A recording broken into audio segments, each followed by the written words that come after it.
Subcutaneous sutures. The final suture type is very commonly used in theatre as it completely buries all suture material, avoiding puncturing the skin unnecessarily, hence reducing scarring. Please note, the sutures being used here are dyed. Normally they would be undyed. Subcutaneous sutures are done beneath the dermis in between the subcutaneous layer of skin, as highlighted by the red line. Please revise the skin layers for a better understanding of this. Before beginning, consult the picture shown to get a general idea of what the suture is about.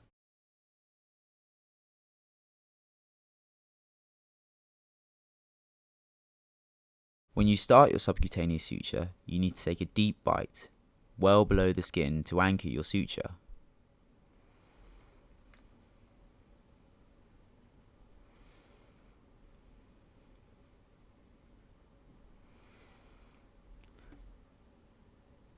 Simply take a bite and tie, as shown.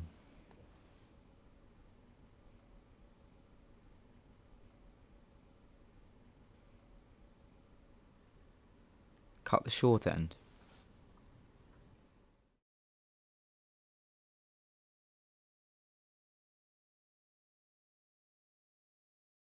You can now further bury your knot by taking another bite close to the knot and having the needle exit at the apex of the wound.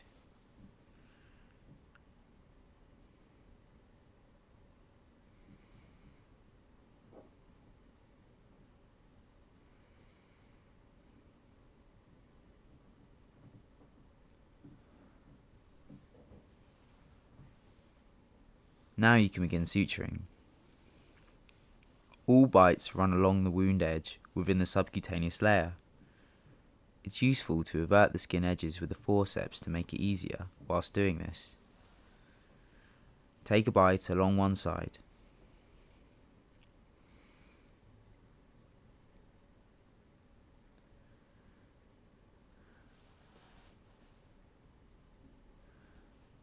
Then take the next bite on the opposite side, inserting the needle exactly opposite where the previous bite exits.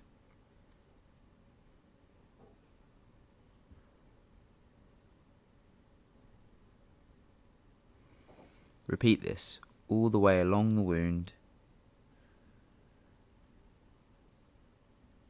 making sure you pull the suture through as you proceed.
Now, with your last bite, exit through the apex. There are several ways of finishing, but a commonly used way is the Aberdeen knot. Once you've exited through the apex of the wound with your last bite, make sure the suture line is tight and leave the loop of the last bite long. Put 2 fingers through this loop, pick up the long suture and tighten the first loop around the suture. Make sure you don't let go of the needle end, as your aim is to create a new loop to work with for the next throw. Once it's tightened, repeat with the new loop in exactly the same way. Do this 3 or 4 times.